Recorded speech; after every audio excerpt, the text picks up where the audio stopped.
الحمدللہ رب العالمین والصلاة والسلام علی محمد الامین اعوذ باللہ من الشیطان الرجیم بسم اللہ الرحمن الرحیم۔ خواتین و حضرات، ہم میزان حصہ اول میں ایمانیات کے باب کا مطالعہ کر رہے ہیں۔ اس میں سنن الہیہ زیر بحث ہے، یعنی وہ طریقے جو اللہ تعالیٰ اپنے بندوں کے ساتھ معاملہ کرنے میں اختیار کرتا ہے۔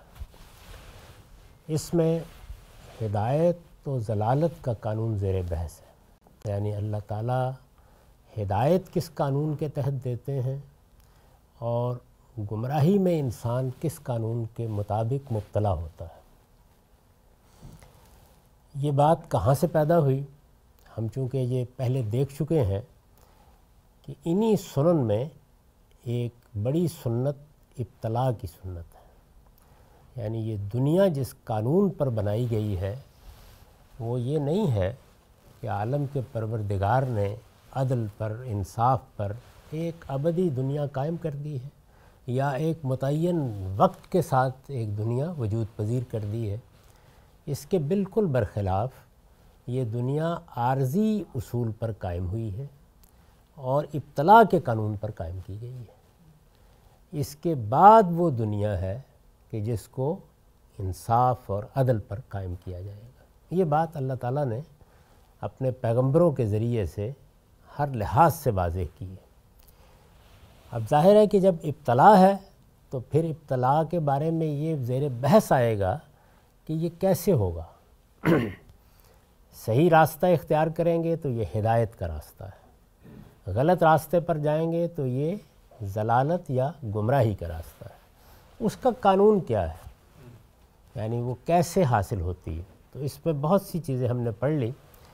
آخر میں ہم یہ دیکھ رہے تھے کہ انسان جس وقت اپنی عقل سے کام نہیں لیتا تو پھر اللہ تعالیٰ کی طرف سے اس کے اس انحراف کے نتیجے کے طور پر اس پر گمراہی کی نجاست ڈال دی جاتی ہے۔ یعنی پہلی چیز کیا تھی؟ جو ہدایت فطرت میں موجود ہے، جس کو انسان ایسے ہی مشاہدہ کر سکتا ہے جس طرح وہ اپنے خارج میں اشیاء کا مشاہدہ کرتا ہے۔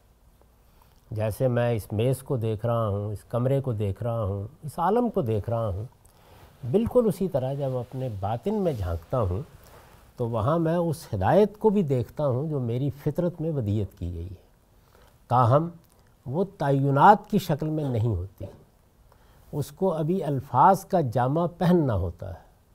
وہ ایک بالقوہ ہدایت ہے، یعنی وہ پوٹینشلی موجود ہے میرے اندر، لیکن آہستہ آہستہ میں اس کو دریافت کرتا ہوں، باہر آتی ہے۔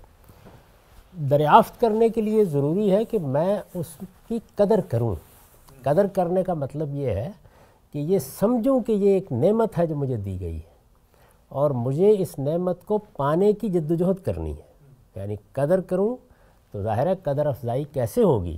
اس جدوجہد کے نتیجے میں ہوگی جس میں اسے پہچانوں گا، اس کی معرفت حاصل کروں گا، اس سے فائدہ اٹھانے کے لیے جدوجہد کروں گا اور پھر ہر لحظے اپنے پروردگار کا شکر گزار ہوں گا کہ اس نے مجھے اس نعمت سے بہرہ یاب کیا۔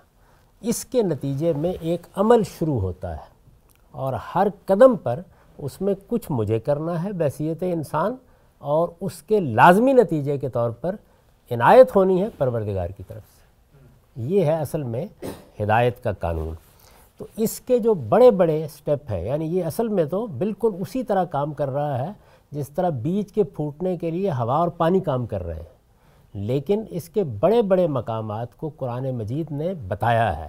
اس میں سے ایک مقام یہ ہے کہ جس وقت انسان عقل جیسی نعمت سے کام لینے سے انکار کر دیتا ہے، یعنی میرے پاس صرف عقل نہیں ہے، اگر مجرد عقل دے کر ایک عقلی حیوان کے طور پر مجھے پیدا کر دیا جاتا تو میں کہیں غلطی نہ کرتا، لیکن میرے پاس عقل کے ساتھ میرے جذبات ہیں، میں ایک جذباتی وجود ہوں، میں ایک نفسیاتی لحاظ سے چیزوں کو بالکل داخلی زاویے سے دیکھنے والا تاثر بھی رکھتا ہوں۔ میرے اندر خواہشات کی بھی ایک دنیا، آرزویں، امنگیں، بے شمار چیزیں۔ اچھا دنیا میں مجھے ایسے امتحان میں ڈالا گیا ہے کہ جس میں میں مفادات کا اسیر بھی ہو جاتا ہوں، اس لیے کہ قدم قدم پر وہ میری ضرورت بن جاتے ہیں۔ روپیہ میری ضرورت بن جاتا ہے، عورت میری ضرورت بن جاتی ہے، علم میری ضرورت بن جاتا ہے، تو بے شمار چیزیں ہیں کہ جو میری ضرورت بن جاتی ہیں تو میں ان کا اسیر بھی ہو جاتا ہوں۔ اس میں ہر قدم پر یہ ضرورت ہوتی ہے کہ میں اپنے پاس جو عقل جیسی نعمت مجھے دی گئی ہے اس کو استعمال کروں اور یہ فیصلہ کروں کہ مجھے کیا کرنا ہے، یعنی مفادات کے سامنے جانا ہے یا اس وقت عقلی فیصلے کو۔ عقلی فیصلہ اکثر و بیشتر ان مفادات کے خلاف ہوتا ہے، وہ میری بعض اوقات خواہشات کے خلاف ہوتا ہے، وہ بعض اوقات میرے جذبات کے خلاف ہوتا ہے۔ تو میں اب پیروی کس چیز کی کروں گا؟ اپنی عقل کی پیروی کروں گا۔ یہی معاملہ ہدایت کے باب میں بھی ہے، یعنی ہدایت کی طرف جب میں جاتا ہوں یا اس کی قدر افزائی کے نتیجے میں جد و جہد کی طرف مائل ہوتا ہوں، تو ایسا نہیں ہے کہ میز پر جیسے آپ نے کھانا چن دیا پڑی ہوتی ہے، اس کے رستے میں بھی وہی ساری چیزیں حائل ہو جاتی ہیں جو عام زندگی میں میرے عقلی فیصلوں کے راستے میں حائل ہوتی ہیں۔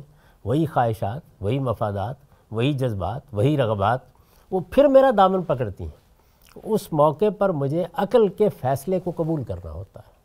وہ عقل کے فیصلے کو میں قبول نہیں کرتا، کبھی غلط فہمی کی وجہ سے، کبھی غلطی کی وجہ سے، کبھی اپنے جذبات سے مغلوب ہو کر، یہ سب ہوتا رہتا ہے۔ لیکن ایک وقت ایسا آتا ہے کہ جب میں یہ فیصلہ کر لیتا ہوں کہ مجھے عقل کو استعمال نہیں کرنا، یہ گویا اپنی باغ، اپنی لگام جذبات اور خواہشات یا مفادات کے ہاتھ میں دے دینا ہے۔ یہ موقع ہے جس موقع کے اوپر اللہ تعالیٰ پھر سزا کے طور پر یہ گمراہی کی نجاست انسان پر مسلط کر دیتے ہیں۔ یعنی اب گویا اللہ تعالیٰ جو اس کائنات کے خالق ہیں اور جنہوں نے میرے لیے یہ ہدایت کا اہتمام کیا تھا، ان کی غیرت اس کو گوارا نہیں کرتی کہ اب مجھے رہنمائی دی جائے، میں اس سے محروم ہو جاتا ہوں۔ اس میں ایک چیز کی طرف ہر وقت توجہ رکھیے، اور وہ یہ کہ عربی زبان خاص طور پر جو قرآن مجید کی زبان ہے، اس میں افعال سادہ طریقے پر جیسے آپ لوگ قواعد یا گرامر کی کتابوں میں پڑھتے ہیں ویسے نہیں استعمال ہوتے۔ ایک ہی فعل ہوگا، یعنی الذین لا یعقلون، ان الذین کفروا۔ دیکھنا پڑے گا کہ سیاق و سباق میں جیسے آپ ایک لفظ کے 10 معنی ہوتے ہیں اور آپ یہ دیکھتے ہیں کہ یہاں سیاق و سباق کس معنی کو قبول کرتا ہے، دیکھتے ہیں نا یہ بات۔ بھئی عین کا لفظ آنکھ کے لیے بھی استعمال ہوتا ہے، عین کا لفظ چشمے کے لیے بھی استعمال ہوتا ہے، تو دیکھیں گے نا۔ اسی طرح فعل کو بھی مدارج کے لحاظ سے دیکھیں، کبھی وہ بالکل ابتدائے فعل کے لیے استعمال ہو جائے گا، یا ایھا الذین آمنوا آمنوا، یعنی فعل کا دعویٰ کرنا، فعل کا فیصلہ کرنا، فعل کے استمرار پر جانا مختلف چیزوں میں۔ اسی طرح سے یہ فیصلہ فعل جس کو کہتے ہیں، تو ان الذین کفروا میں یہ اس معنی میں استعمال ہوا ہے، وہ لوگ جنہوں نے انکار کا فیصلہ کر لیا ہے۔ یہ سیاق سباق بتا دیتا ہے۔ تو عقل سے بھی جب آپ نے کام نہ لینے کا فیصلہ کر لیا تو پھر کیا ہوگا؟ پھر گمراہی کی نجاست۔ اس کے بعد ہم نے یہ دیکھا کہ پھر اس سے ایک نتیجہ نکلتا ہے، تو اس نتیجے کو بھی ہم نے سمجھا کہ اس کے نتیجے میں آدمی کے اندر کیا چیز پیدا ہوتی ہے۔ اس کا نتیجہ یہ نکلتا ہے کہ اس طرح کے مجرموں کی ضد، نفسانیت اور ہٹ دھرمی، آپ اگر بنی اسرائیل کے جرائم کی تاریخ پڑھیں قرآن مجید میں، تو اس کا یہ مطلب نہیں ہوتا کہ پوری قوم نے کوئی جرم کیا ہے۔ یعنی قرآن مجید کا یہ اسلوب ہے کہ جب کسی قوم کے اندر جرائم کا ذکر ہوتا ہے تو تعین کے ساتھ نہیں ہوتا کہ کس نے کیا ہے۔ جیسے ہم کہتے ہیں کہ مسلمانوں تم جانتے ہو کہ تم نے اسپین میں کیا کیا، اب ظاہر ہے کہ میں نے تو نہیں کیا تھا نا، آپ نے تو نہیں کیا تھا، یعنی وہ اصل میں قومی تاریخ کے واقعات ہوتے ہیں جن کا حوالہ اس طریقے سے دیا جاتا ہے۔ تو یہ زبان کا اسلوب ہے۔ تو بالکل اسی طرح آپ دیکھتے ہیں کہ وہاں پر جب یہ بتایا جاتا ہے کہ یہود کے ساتھ مسئلہ کیا ہوا، یعنی خدا کی منتخب قوم جس کو اللہ تعالیٰ نے بہت بڑا منصب دیا، انسانی تاریخ کا بہت بڑا منصب جو کسی قوم کو اور نہیں ملا، وہ ذریت ابراہیم کو دیا گیا، اور وہ یہ تھا کہ پوری کی پوری قوم نبوت کے منصب پر فائز کر دی۔ یہ جو تعبیر ہے نبوت کے منصب پر، یہ اصطلاحی تعبیر نہیں ہے، بلکہ یہ اس استفاء کا بیان ہے جس کو قرآن مجید نے بتایا ہے، کہا ہے نا کہ فضلتکم علی العالمین، اخترناہم علی علم، ان اللہ اصطفیٰ آدم و نوح و آل ابراہیم و آل عمران علی العالمین۔ یہ جو استفاء ہے، برگزیدگی ہے، یہ انتخاب ہے، یہ جس مقصد کے لیے کیا گیا وہ یہ کہ پوری قوم اب خدا کے دین کی دعوت کی علمبردار بنے گی۔ اس چیز کو قائم رکھنے کے لیے ظاہر ہے کہ اس میں ہدایت کو قطعیت کے ساتھ قائم رکھنا ضروری ہے، اتمام حجت کا، تاکہ وہ ذریعہ بن سکے۔ تو کفینا من بعدہ بالرسل، حضرت موسیٰ کے بعد پے در پے نبی بھیجے ان کے اندر۔ اتنی بڑی قوم کے بارے میں جب یہ قرآن بتاتا ہے کہ کیا وجہ ہوئی، محرومی کا باعث کیا بنا، گمراہی میں پڑنے کی کیا وجہ بنی، تو آپ دیکھیں گے وہاں جو الفاظ استعمال کرتا ہے ان سب کو آپ سمیٹنا چاہیں تو ضد، نفسانیت، ہٹ درمی، بغیم بینہم۔ اس کا نتیجہ یہ نکلتا ہے کہ اس طرح کے مجرموں کی ضد، نفسانیت اور ہٹ دھرمی میں اس سے اضافہ ہو جاتا، یعنی جس وقت اللہ تعالیٰ کی طرف سے عقل کو استعمال نہ کرنے کا نتیجہ نکلتا ہے تو وہ نتیجہ اس صورت میں نکلتا ہے کہ آدمی کے اندر ایک طرح کی ضد پیدا ہو جاتی ہے۔ جانتے ہیں کہ یہ بڑی نفسیاتی سی چیز ہے، یعنی آپ اگر عقل کی بنیاد پر گفتگو کر رہے ہیں، بات کر رہے ہیں، فیصلے کر رہے ہیں، معاملات کر رہے ہیں، تو آپ تبادلہ خیالات کے لیے آمادہ ہوں گے، بات سننے کے لیے آمادہ ہوں گے، آپ دلیل کے جواب میں دلیل تلاش کریں گے، آپ کے لب و لہجے میں کبھی کوئی تلخی نہیں آئے گی۔ لیکن جس وقت آپ یہ فیصلہ کر لیں کہ نہیں، مجھے اپنے تعصبات کی مدافعت کرنی ہے، یا جس چیز سے میرا ایک ذہنی تعلق قائم ہے مجھے کسی حال میں اس کو نہیں چھوڑنا، تو اس کا نتیجہ ایک رویے کی صورت میں نکلتا ہے۔ اور جب آپ اس پر اصرار کرتے چلے جاتے ہیں تو پھر اس کے خارجی نام کیا ہوتے ہیں؟ ضد، نفسانیت، ہٹدھرمی، یہ چیزیں ہوتی ہیں۔ میں ہر آدمی پھر محسوس کر لیتا ہے کہ اب کوئی فائدہ نہیں بات کرنے کا۔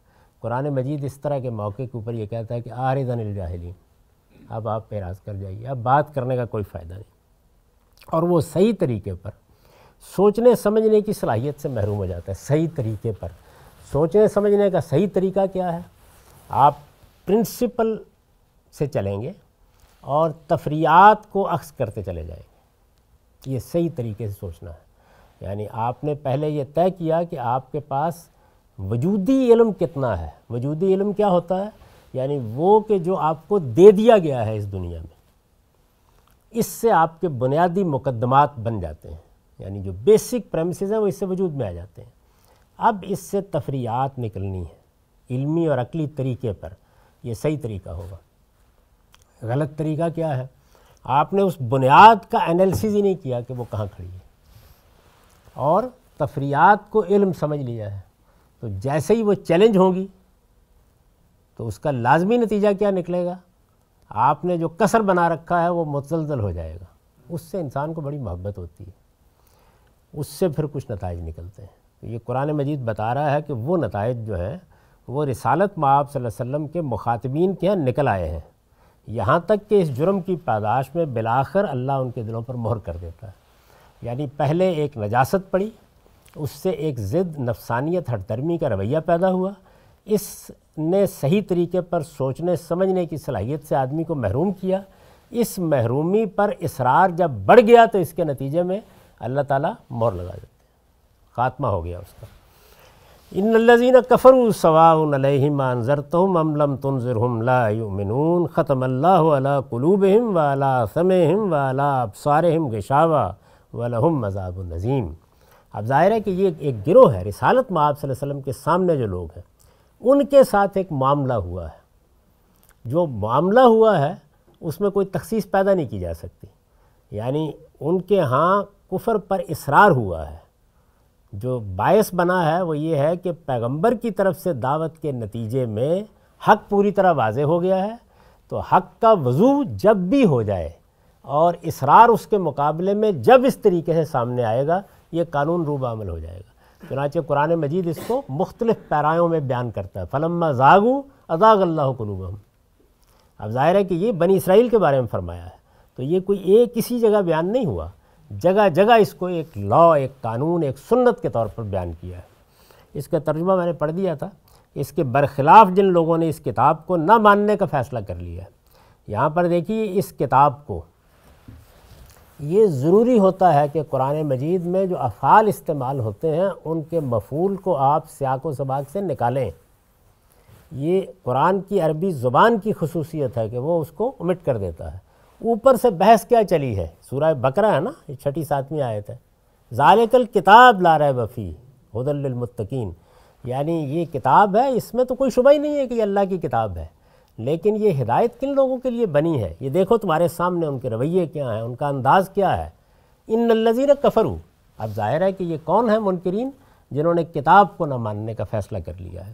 ان کے لیے برابر ہے تم انہیں خبردار کرو یا نہ کرو، وہ نہ مانیں گے۔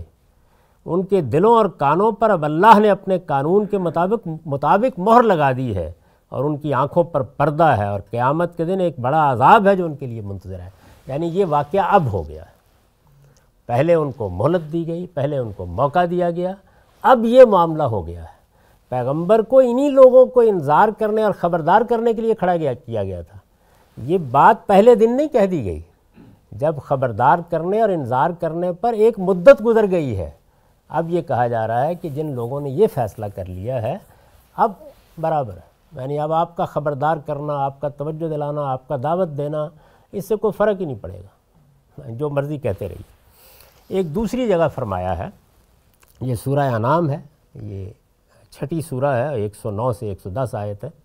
وَأَقْسَمُوا بِاللَّهِ جَهْدَ أَيْمَانِهِمْ لَئِنْ جَاءَتْهُمْ آيَةٌ لَيُؤْمِنُنَّ بِهَا قُلْ إِنَّمَا الْآيَاتُ عِندَ اللَّهِ وَمَا يُشْعِرُكُمْ أَنَّهَا إِذَا جَاءَتْ لَا يُؤْمِنُونَ وَنُقَلِّبُ أَفْئِدَتَهُمْ وَأَبْصَارَهُمْ كَمَا لَمْ يُؤْمِنُوا بِهِ أَوَّلَ مَرَّةٍ وَنَذَرُهُمْ فِي طُغْيَانِهِمْ يَعْمَهُونَ۔ یہ اللہ کی کڑی کڑی قسمیں کھا کر کہتے ہیں کہ اگر کوئی نشانی ان کے پاس آ جائے تو یہ ضرور اس پر ایمان لے آئیں گے۔ یعنی پیغمبر کی بعثت ہو گئی، حق اس کی زبان پر جاری ہو گیا، قرآن جیسی کتاب اعلیٰ ترین استدلال کے ساتھ مخاطب ہو گئی، اس سب کے بعد بھی کہتے ہیں کہ اگر کوئی نشانی آ جائے، ظاہر ہے کہ وہ حسی نشانی جس طرح کا وہ مطالبہ کر رہے تھے، یہ معلوم ہو کہ قرآن مجید میں اہل کتاب سے متعلق بھی یہ بات کہی گئی ہے کہ یہ کہتے ہیں کہ کوئی آسمان سے براہ راست اترتی ہوئی کتاب لائیے، یعنی یہ جو واسطہ اللہ تعالیٰ نے اختیار کیا ہے نا، یہ کتاب آپ کے پاس آئی ہے، ماننے کا مطالبہ ہم سے کیا جا رہا ہے، یہ بات نہیں سمجھ میں آتی۔ تو انسان چونکہ حسی مشاہدات کے بارے میں یہ سمجھتا ہے کہ یہ تو آخری درجے کی حجت ہے، تو یہ قسمیں کھا کر کہتے ہیں، کہہ دو کہ نشانیاں تو اللہ ہی کے پاس ہیں، انما الآیات عند اللہ، یعنی یہ کوئی میرا کام نہیں ہے، مجھے تو ایک ذمہ داری دی گئی ہے، میں کھڑا ہوا ہوں، دعوت پہنچا رہا ہوں، بات پہنچا رہا ہوں، اللہ تعالیٰ فیصلہ کریں گے، کوئی نشانی دینے کا دے دیں گے۔ اب اس کے بعد التفات کیا ہے مسلمانوں کی طرف، یعنی ان کی بات نقل کی، اور پھر یہ کہا ہے لیکن مسلمانوں تمہیں کیا پتہ کہ وہ آ بھی جائیں تو یہ نہیں مانیں گے، یعنی نشانیاں تو ہیں اللہ کے پاس، بھیجنے کو بھیج دے گا۔ آخر سیدنا موسیٰ، سیدنا مسیح کو ایسی بہت سی نشانیاں دے دی گئیں، لیکن تم شاید نہیں جانتے کہ وہ آ بھی جائیں تو یہ نہیں مانیں گے۔ ہم اس وقت بھی ان کے دلوں اور ان کی نگاہوں کو اسی طرح الٹ دیں گے جس طرح یہ پہلی بار اس قرآن پر ایمان نہیں لائے۔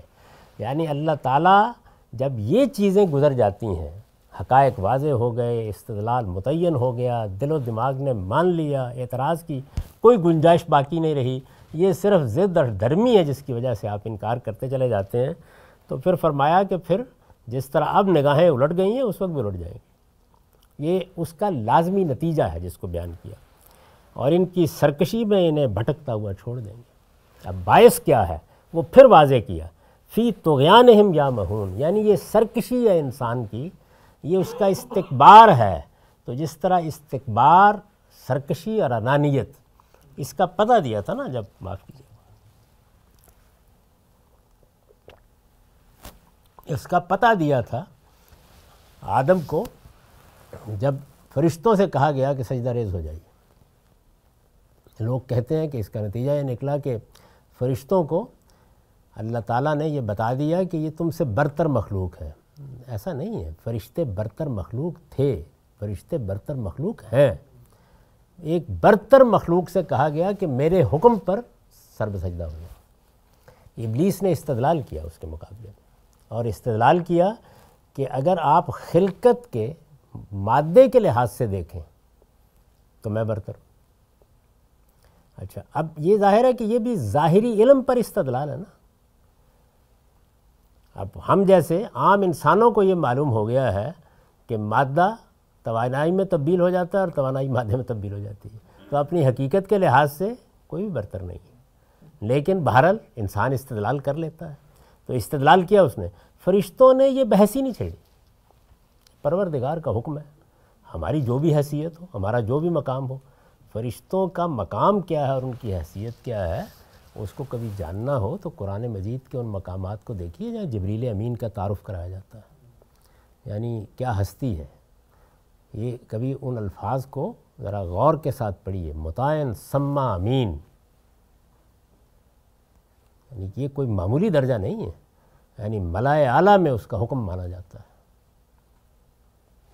تو اس وجہ سے یہ معمولی درجے کی مخلوقات نہیں تھیں، لیکن اس کے باوجود اللہ تعالیٰ کے حکم کے اوپر سرفگندہ ہو گئے، ابلیس نہیں ہوا۔ تو طغیان ہے، سرکشی، استکبار، اس کا بیان کیا ہے نا پھر آگے کہ ابا واستکبر، انکار کر دیا، اور انکار کا باعث کیا چیز بنی؟ استکبار۔ اسی لیے پھر اصول کے طور پر بیان کیا، یہاں جزا و سزا زیر بحث آئے گی، کہ استکبار کا اگر تم نے ارتکاب کیا ہے، یعنی تکبر کا ارتکاب کیا ہے، اگر حق کو ماننے نہ ماننے کا باعث کوئی غلط فہمی نہیں ہے، یعنی بات سمجھ میں نہیں آئی، انسان کو توجہ نہیں ہوئی، ٹھیک طریقے سے بات پہنچی نہیں، یہ سب عذر ہیں، اللہ تعالیٰ کے حضور میں مقبول ہو سکتے ہیں۔ لیکن جس وقت انسان نے جانتے بوجھتے انکار کر دیا تو اب یہ ہٹ درمی ہے، ضد ہے، اناد ہے۔ اس کے بارے میں قرآن یہ کہتا ہے کہ اونٹ سوئی کے ناکے میں داخل ہو جائے گا، ایسے لوگ جنت میں داخل نہیں ہو سکتے۔ تو یہاں بھی یہ بیان کیا کہ نظرہم فی طغیانہم یعمہون، چھوڑ دیں گے ہم ان کو کہ اب اپنے طغیان اور اپنی سرکشی میں آپ بھٹکتے پھریں، یعنی اب زندگی یہی ہے آپ کی، اسی میں آپ رہیں۔ اب اس میں استاذ امام امین احسن اصلاحی نے اس کی تفسیر میں لکھا ہے، یہ اس سنت اللہ کا بیان ہے جس کے تحت کسی کو ایمان نصیب ہوتا ہے اور کوئی اس سے محروم رہتا ہے، یعنی ایمان بھی ایک قانون ہے جس کے تحت ملتا ہے، کفر میں بھی انسان ایک خدا کا ضابطہ ہے جس کے تحت پڑتا ہے، یعنی یہ کوئی الل ٹپ معاملہ نہیں ہے، نہ کوئی پیدائشی فیصلہ ہے کہ ادھر کچھ لوگوں کی فائلیں پڑی ہیں انہیں پھانسی دے دو اور ادھر کچھ ہے ان کو رہا کر دو، یہ یوں نہیں ہے، بلکہ اللہ تعالیٰ نے جس طریقے سے غیر متبدل قوانین بنائے ہیں جن پر یہ کائنات چل رہی ہے، آپ انہی قوانین کا مطالعہ کرتے ہیں نا جس سے سائنس وجود میں آتی ہے، اسی طریقے سے یہ سنن الہیہ بھی اللہ تعالیٰ کے وہ قوانین ہیں جن کے تحت وہ ہمارے ساتھ یا انسانوں کے ساتھ معاملہ کر رہا ہے۔ تو اس میں ہدایت اور ضلالت کا جو قانون ہے، یعنی جس کے تحت کسی کو ایمان نصیب ہوتا ہے کوئی اس سے محروم رہتا ہے، یہ اس قانون کے تحت ہوتا ہے۔ اس لیے نگرانی کس چیز کی ضروری ہے؟ آپ اگر غور کر کے دیکھیں تو یہ بات کہ میں نے کتنا علم حاصل کیا اور میں نے کتنے فنون پڑھے اور میں نے کتنا، یہ اہم نہیں ہے، اہم چیز کیا ہے؟ میرا ایٹیچیوڈ کیا ہے، رویہ کیا ہے، یعنی میں سچائی کے معاملے میں کیسی طلب رکھتا ہوں، میں اس کو جاننے کے لیے کیسی تڑپ رکھتا ہوں، مجھے اگر کوئی تردد لاحق ہو جائے تو میں کس طریقے سے اسے دور کرنے کی کوشش کرتا ہوں۔ وہ ظاہر ہے ہر انسان کو اپنی استطاعت کے مطابق کرنی ہوتی ہے، یعنی ہر شخص نہ محقق ہوتا ہے، نہ ہر شخص ابن تیمیہ ہے، نہ ہر شخص ابو حنیفہ ہے، ہر آدمی اپنے اپنے دائرے میں یہ کام انجام دیتا ہے، لیکن جس سطح کے اوپر بھی اللہ نے اس کو علم دیا ہے یا اس کو اسباب فراہم کیے ہیں اسی پر فیصلہ ہو رہا ہے کہ وہ کیا رویہ اختیار کرتا ہے۔ تو اب ظاہر ہے کہ یہ قانون ہے، تو انہوں نے لکھا کہ اس کائنات میں بھی اور انسان کے اپنے وجود کے اندر بھی خالق کائنات نے اپنی جو ان گنت نشانیاں پھیلا دی ہیں، جو لوگ ان پر غور کرتے ہیں اور اس غور و فکر سے جو بدیہی نتائج ان کے سامنے آتے ہیں، یعنی پہلی چیز ہے نشانیاں، اللہ تعالیٰ نے جو ہدایت کا اہتمام کیا ہے، نشانیاں وہ میرے اندر بھی ہیں، یہ جو مجھے اضطراری علم دیا گیا ہے، یہ جو مجھے اخلاقی شعور دیا گیا ہے، یہ جو مجھے خیر و شر کے امتیاز کی صلاحیت بخشی گئی ہے، یہ میرے اندر خدا کی نشانی ہے، میرے باہر بھی خدا کی نشانی ہے۔ وہ کیا ہیں؟ وہ اس کی قدرت کی، اس کی حکمت کی نشانی ہے، یعنی وہ کیسے چیزوں کو تخلیق کرتا ہے، کیسے اشیاء کو صورت بخشتا ہے، کیسے ان کے بالقوہ عوامل کو نمایاں کرتا ہے، کس طریقے سے ان کی ایک غایت اور ان کا ایک مقصد متعین کرتا ہے، کیسے ان کو اس مقصد تک پہنچاتا ہے، یعنی یہ جتنا بھی میرا علم مطالعہ ہے یہ اصل میں خدا کی نشانیوں کو نمایاں کرتا ہے۔ جو لوگ ان پر غور کرتے اور اس غور و فکر سے، یعنی پہلی چیز یہ ہے کہ انسان غور کرے، دوسرے یہ کہ اس غور و فکر سے کچھ علمی اور فکری اور منطقی نہیں بدیہی نتائج نکلتے ہیں، سیدھے سیدھے نتائج نکلتے ہیں، کچھ آبویس نتائج ہیں جو نکلتے ہیں وہ سامنے آتے ہیں۔ اب انسان کیا کرتے ہیں؟ ان کو حرز جاں بناتے ہیں، یعنی ان کو اپنی ایک بڑی نعمت سمجھ کر ان کو اپنے ہاں سینت لیتے ہیں، اپنے پاس رکھتے ہیں، ان کو ایمان کی دولت نصیب ہوتی ہے۔ یعنی جو یہ کرتے ہیں ان کو پھر اللہ تعالیٰ آہستہ آہستہ ایمان کی طرف لاتے ہیں۔ ایمان کیا ہے؟ حقائق کا اعتراف۔ یہ دیکھیے، اس کو بھی کوئی مذہبی چیز نہ سمجھیے۔ یعنی میں جس وقت ایک سائنسی نتیجہ نکلتا ہے، پوری کی پوری دنیا اس ایمان پر کھڑی تھی کہ یہ دنیا مرکز ہے اور پوری کائنات اس کے گرد گھوم رہی ہے، اور یہ ایک دن نہیں، 2 دن نہیں، یعنی کم و بیش 1000 سال تک تو علم کی دنیا میں یہ چیز مسلم رہی۔ اس سے پہلے بھی انسان کیا مانتے رہے ہوں گے وہ ہم جانتے نہیں ہیں۔ تو ہزاروں سال کا عقیدہ تھا جس کو علمی تحقیق نے توڑ دیا۔ اب توڑ دیا تو اس کے بعد آپ جب اس نئے نتیجے کو مانیں گے تو یہی ایمان ہے نا، وہ ہے ایک سائنسی دریافت پر ایمان۔ ادھر ایک دوسرے ذریعہ علم سے اللہ کے پیغمبر کچھ حقائق کا ادراک کراتے ہیں، کچھ حقائق کو نمایاں کرتے ہیں۔ تو اس وجہ سے یہ جو عام طور پر ایک جملہ چل نکلا ہے کہ مذہب کی بنیاد جو ہے نا وہ فیتھ پر ہے، اور اس کا مطلب کیا لیا جاتا ہے؟ مطلب یہ ہے کہ اندھے اور بہرے ہو کر مان لیں۔ یہ مطلب نہیں ہے اس کا۔ یعنی جس طرح علم کی دنیا میں حقائق جب سامنے آ جاتے ہیں، بدیہی ہو جاتے ہیں، واضح ہو جاتے ہیں، 2 اور 2 4 ہو جاتے ہیں، تو ان کو ماننا یا ان کا اعتراف کرنا ہی انسان کا شرف ہے۔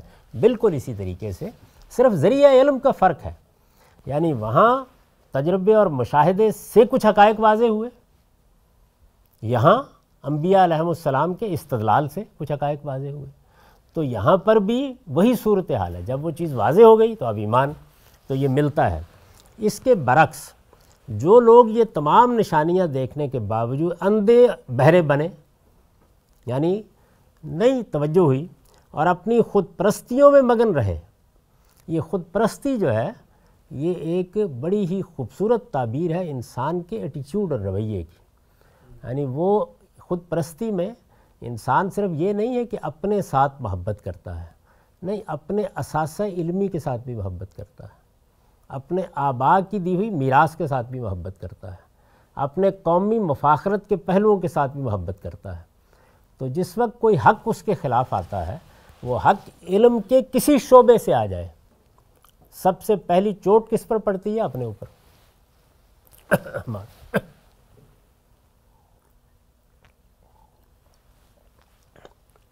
عام طور پر لوگ سوال کرتے ہیں کہ یہ کیا وجہ ہوتی ہے کہ عام آدمی زیادہ تردد میں مبتلا نہیں ہوتا، یعنی اس کو آپ ایک بات بتائیے تو وہ مان لیتا ہے۔ قرآن مجید سے بھی یہ معلوم ہوتا ہے کہ رسالت مآب صلی اللہ علیہ وسلم کی دعوت کے نتیجے میں جب آپ نے صحیح علم سے پردہ اٹھا دیا تو جو لوگ مکے میں عام لوگ تھے ان میں سے بعض تو اپنی جان پر کھیل گئے اور ایمان لے آئے۔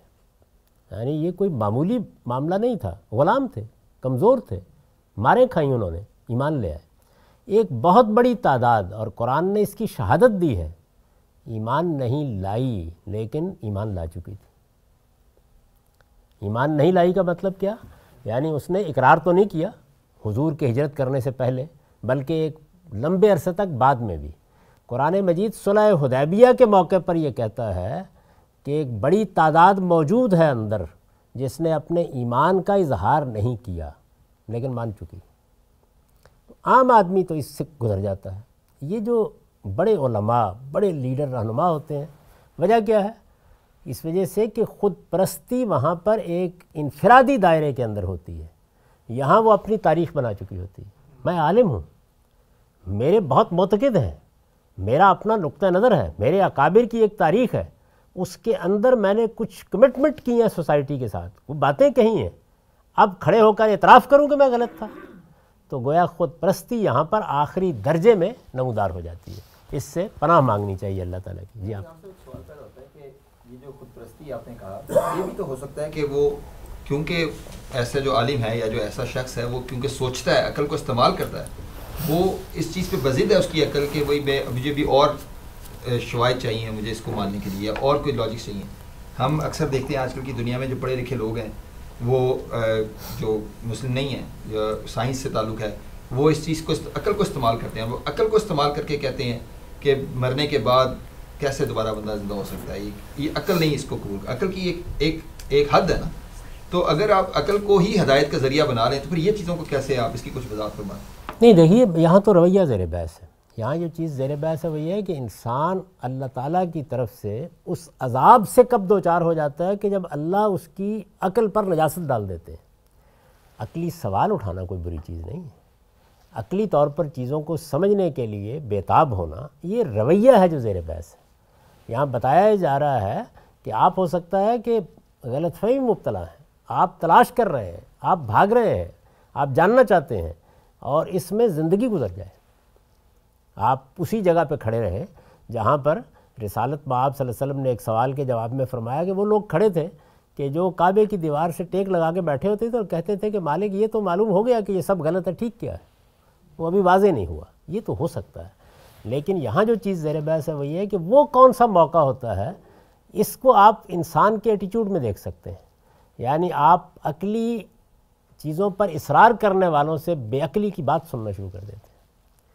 مقابلے میں آپ کو استدلال نہیں، ہٹ درمی اور ضد سے سابقہ پیش آ جاتا ہے. یہ اس کا تجزیہ کیا جا رہا ہے اور اپنی خود پرستیوں میں مگن رہتے ہیں. قرآن اور پیغمبر کی بار بار تذکیر کے بعد بھی اپنی آنکھیں نہیں کھولتے. رسالت مآب صلی اللہ علیہ وسلم نے یہ تذکیر کی خود ان کے اندر کھڑے ہو کر، قرآن پڑھ کر سنایا ان کو. قرآن مجید میں جو مضامین ہیں وہ تو چند ہیں، وہ چند مضامین جو ہیں وہ ایک چھوٹی سورہ میں بیان ہو سکتے ہیں، لیکن بار بار ان چیزوں کو مختلف اسالیب میں، جس کو قرآن نے کہا ہے نا کہ کذالک نصرف الآیات، تصریف آیات، بار بار ایک پھول کا مضمون ہو تو 100 رنگ سے باندھوں، تو قرآن مجید نے اس کو مختلف طریقوں سے بیان کیا. بار بار تذکیر کے بعد بھی اپنی آنکھیں نہیں کھولتے. اللہ تعالیٰ ان کے دلوں اور ان کی آنکھوں کو الٹ دیا کرتا ہے. یعنی آنکھوں اور دل کو الٹ دینا، اب وہ صحیح طریقے سے سوچنے کی صلاحیت سے محروم ہو جاتے ہیں. یہ ایٹیچیوڈ اور رویہ ہے جس پر متنبہ ہونا چاہیے، جس کا نتیجہ یہ ہوتا ہے کہ وہ صحیح فکر و نظر کی صلاحیت سے محروم ہو جایا کرتے ہیں. صحیح فکر و نظر کا نتیجہ ہو سکتا ہے 10 سال نہ نکلے، لیکن آپ راستے پر ہوتے ہیں. یعنی بعض اوقات ایسا ہوتا ہے، آپ چلنے والوں کو دیکھیں نا، کوئی بہت تیز چلے گا، کوئی چشم نظر میں آگے پہنچ جائے گا اور کوئی آہستہ آہستہ قدم رکھتا ہے، تو دیر لگ سکتی ہے لیکن آپ راستے پر ہوتے ہیں. پھر بڑی سے بڑی نشانی اور بڑے سے بڑا معجزہ بھی ان پر اثر انداز نہیں ہوتا. یعنی اس کے بعد پھر کچھ نہیں ہو سکتا. تو قرآن مجید نے پھر مثالیں دی ہیں کہ یہ دیکھو تمہارے سامنے کتنے بڑے بڑے پہلو سامنے آ گئے، لیکن کوئی نہ کوئی تعویل انسان کر لیتا ہے. قریش نے خود کہا کہ بدر کی جنگ فیصلہ کن ہو جائے گی. خود کہا کہ بدر کی جنگ میں فتح و شکست سے معلوم ہو جائے گا کہ خدا کس کے ساتھ ہے. یہ باقاعدہ چیلنج دے کے آئے اور بدر کی جنگ فیصلہ کن ہو گئی، اور اس شان کے ساتھ فیصلہ کن ہوئی کہ عرب کی پوری قیادت کھیت رہی. یعنی رسالت مآب صلی اللہ علیہ وسلم جیسے روایتوں میں آتا ہے، چھڑی پکڑی اور یہ کہا ابو جہل یہاں گرے گا، عتبہ یہاں گرے گا، شیبہ یہاں گرے گا. اس صورتحال کے باوجود دیکھ لیا آنکھوں سے انہوں نے کہ عرب کی قیادت اس طریقے سے کھیت رہی، لیکن ایسا تو نہیں ہوا کہ اگلے دن سارے لشکر نے کہا کہ ہم ایمان لے آئے. تو قرآن نے کہا یہ یوم الفرقان تھا. یعنی یہ گویا ایک ایسا دن تھا جس میں حق و باطل کا فیصلہ ہونا چاہیے تھا، نہیں ہوا. اللہ تعالیٰ کا قانون یہ ہے کہ جو لوگ سیدھے دیکھنے کی بجائے الٹے دیکھتے اور سیدھی راہ اختیار کرنے کے بجائے الٹی راہ چلتے ہیں، اس پر کوئی شخص سوال کر سکتا ہے کہ آپ کیسے جانیں گے؟ نہیں، یہ آپ سے مخاطب نہیں ہے. آدمی جانتا ہوتا ہے کہ میں سیدھی راہ چل رہا ہوں یا الٹی راہ چل رہا ہوں. یہ وہ جانتا ہے، معلوم ہوتا ہے اس کو. ان کے دل اور ان کی فکر بھی کج کر دی جاتی ہے. یعنی یہ فیصلہ کر لیا کہ اب الٹا ہی دیکھنا ہے اور الٹا ہی چلنا ہے، تو اللہ تعالیٰ پھر ان کے دل اور ان کی فکر بھی ٹیڑھی کر دیتے ہیں. اس میں ٹیڑھ پیدا کر دی جاتی ہے اللہ تعالیٰ کی طرف سے سزا کے طور پر. ان کے دل اور ان کی فکر بھی کج کر دی جاتی ہے. پھر وہ احول کی طرح ہر چیز کو بس اپنے مخصوص زاویے سے دیکھتی ہیں. احول بھینگا، پھر وہ احول کی طرح ہر چیز کو بس اپنے مخصوص زاویے سے دیکھتے ہیں. اسی سنت اللہ کی طرف فلما زاغوا ازاغ اللہ قلوبہم میں اشارہ فرمایا ہے. یہ سورہ صف میں ہے، سورہ صف کی 5 آیت ہے. جب انہوں نے ٹیڑھ اختیار کی تو اللہ نے ان کے دل ٹیڑھے کر دیے. جب انہوں نے ٹیڑھ اختیار کی، یعنی ان کی طرف سے کیا ہوا؟ ٹیڑھ اختیار کرنے کا عمل اللہ کی طرف سے سزا کے طور پر اللہ نے کہا جاؤ تمہارے دل ٹیڑھے کر دیے۔ یہاں اسی معروف سنت اللہ کا حوالہ دیتے ہوئے فرمایا ہے کہ یہ کیسے باور کرتے ہو کہ اگر ان کو ان کی طلب کے مطابق کوئی معجزہ دکھا دیا گیا تو یہ مومن بن جائیں گے۔ مسلمانوں کے دل میں خیال پیدا ہوتا تھا نا کہ دلائل دے دیے، بات کر دی، پیغمبر نے ہر چیز کو واضح کر دیا، نہیں مانتے، کہتے ہیں کوئی نشانی دکھائیں، تو دکھا دیں نا نشانی تاکہ یہ قضیہ ختم ہو جائے۔ تو اللہ تعالیٰ نے اس کا جواب دیا ہے کہ یہ کیسے باور کرتے ہو کہ اگر ان کو ان کی طلب کے مطابق کوئی معجزہ دکھا دیا گیا تو یہ مومن بن جائیں گے۔ آخر وہ تمام نشانیاں جو آفاق و انفس میں موجود ہیں، آفاق یعنی اس عالم میں، یہ جو خارجی عالم ہے جس میں اشیاء ہیں، جس میں کائنات میں خدا کے ڈیزائن کا، خدا کی معنویت کا، خدا کے علم کا، خدا کی حکمت کا ظہور ہوا ہے۔ انفس یعنی ہمارے باطن، جن کی طرف قرآن نے انگلی اٹھا کر اشارہ کیا۔ قرآن مجید کا جو استدلال کا طریقہ ہے وہ یہی ہے کہ وہ ان نشانیوں کو جو اندر ہیں جو باہر ہیں ان کو نمایاں کرتا ہے، اور پھر یہ کہتا ہے کہ ان پہ غور کرو، اس سے کچھ نتائج نکلتے ہیں۔ انگلی اٹھا کر اشارہ کیا اور ان کے مضمرات و دلائل واضح کیے۔ جب ان میں سے کوئی چیز بھی ان کے دلوں اور ان کی نگاہوں کے زاویے کو درست کرنے میں کارگر نہ ہو سکی تو آخر کوئی نئی نشانی کس طرح ان کی کایا کلپ کر دے؟ یعنی قرآن نے اس کا جواب یہ دیا ہے کہ یہ اتنی نشانیاں ہیں، قرآن بھرا پڑا ہے ان نشانیوں کی طرف توجہ دلانے سے۔ یہ دلچسپ چیز ہے نا، یعنی اس کائنات کا خالق ہر انسان کی آغوش میں اپنی تخلیق کا شاہکار ڈالتا ہے جب بچہ پیدا ہوتا ہے۔ یہ توجہ کیجئے کبھی اس جانب، کائنات بنی بنائی ملی ہے آپ کو، تو آپ ماضی میں جا کے دیکھتے ہیں کیسے بنی ہوگی، بگ بینگ ہوا ہے یا نہیں ہوا ہے تو کتنے ارب سال پہلے ہوا ہے، زمین کو اس صورت پذیر ہونے میں کتنا عرصہ لگ گیا، 4 ارب سال یا 3 ارب سال، یہ جاننے کی کوشش کرتے ہیں نا۔ اس میں قیاسات کی ایک دنیا ہے، اس کے پیچھے علم اور اس کے حقائق بھی ہوتے ہیں۔ یہ بچہ جو آپ کے سامنے پیدا ہوتا ہے یہ آپ کے سامنے خام مال سے بنتا ہے، یعنی کبھی غور کیجئے اس چیز کی طرف۔ خام مال وہی عناصر، یعنی یہ جو مادے کے عناصر ہیں وہی ہے نا سب کے سب، صرف یہ ہے کہ آپ کے ذائقے کی رعایت کرتے ہوئے ان کی ایک مٹھی بھر کے اندر نہیں ڈالی جاتی، وہ مختلف غذاؤں کی صورت میں اندر جاتے ہیں، وہی عناصر ہے، معافی وہ اندر جاتے ہیں، اور اندر جانے کے بعد وہ فیکٹری بھی کہیں ملائے اعلیٰ میں نہیں لگی ہوئی، وہ آپ کے پاس موجود ہے، آپ لیے پھرتے ہیں اس کو، جب چاہیں اس کو میز پر لگا کر اس کی ایک ایک چیز کا مشاہدہ کر لیں، اس کے اندر وہ قطرہ آب آپ کی آنکھوں کے سامنے تیار ہوتا ہے، اور وہ بیضہ بھی آپ کی آنکھوں کے سامنے تیار ہوتا ہے، اور پھر اس کے بعد اس کے ملاپ، اور اب تو آپ نے اس کی تیاری کے بعد کے عمل کو خود کر کے دیکھ لیا کہ وہ کیسے ہوتا ہے، یہ آپ کی آنکھوں کے سامنے ہوتا ہے، اتنی بڑی نشانی نمودار ہوتی ہے، اور کہتے ہیں کوئی معجزہ دکھائیے۔ یعنی یہ کوئی معمولی معجزہ ہے؟ یہ کیا پیدا ہوتا ہے؟ یعنی آپ اگر اس کو حیاتیات، بایولوجی کے نقطہ نظر دیکھیے تو کیا شاہکار ہے جو بنا دیا گیا ہے۔ اچھا اس کو حیات کے پہلو سے دیکھیے تو زندگی کا کیا کیا تنوع ہے جو اس میں نمودار ہوتا ہے، اور اگر اس کو شعور کے پہلو سے دیکھیے تو آدمی صرف دانتوں میں انگلیاں داب سکتا ہے، یعنی ارسطو افلاطون بن کے کھڑا ہو جاتا ہے وہی خام مال، وہی عناصر کی ترکیب، وہی پیدا ہوتی ہے اور آپ کے سامنے ہوتی ہے۔ یعنی کہیں ایسا نہیں ہے کہ اللہ تعالیٰ جو کچھ آپ کھاتے ہیں کسی اور جگہ لے جاتے ہیں اور چپکے بنا کے لے آتے ہیں، آنکھوں کے سامنے بنتا ہے۔ تو اتنے بڑے معجزے کو جب انسان توجہ نہیں دیتا تو یہ فرمایا کہ جب ان میں سے کوئی چیز بھی ان کے دلوں اور ان کے نگاہوں کے زاویوں کو درست کرنے میں کارگر نہ ہو سکی تو آخر کوئی نئی نشانی کس طرح ان کی کایا کلپ کر دے گی۔ جو حجاب آج ہے وہ کل کس طرح دور ہو جائے گا، جو اندھا پن آج دیکھنے سے مانے ہے وہ اس نشانی کے ظہور کے وقت کہاں چلا جائے گا۔ جس طرح آج تک وہ ساری نشانیوں کو جھٹلا رہے ہیں اسی طرح اس نشانی کو بھی جھٹلا دیں گے۔ یعنی انسان اگر غور کرنا چاہے تو چھوٹی سے چھوٹی چیز بھی اس کی دنیا تبدیل کر دیتی ہے، اور جو قلب ماہیت ان کے دلوں اور ان کی آنکھوں کی آج دیکھتے ہو، یعنی جو صورت دیکھتے ہو کہ صحیح زاویے سے نہیں دیکھتی، آنکھیں صحیح زاویے سے دیکھتی نہیں، دل صحیح زاویے سے غور نہیں کرتے، وہ قلب ماہیت اس وقت بھی اپنا عمل کرے گی.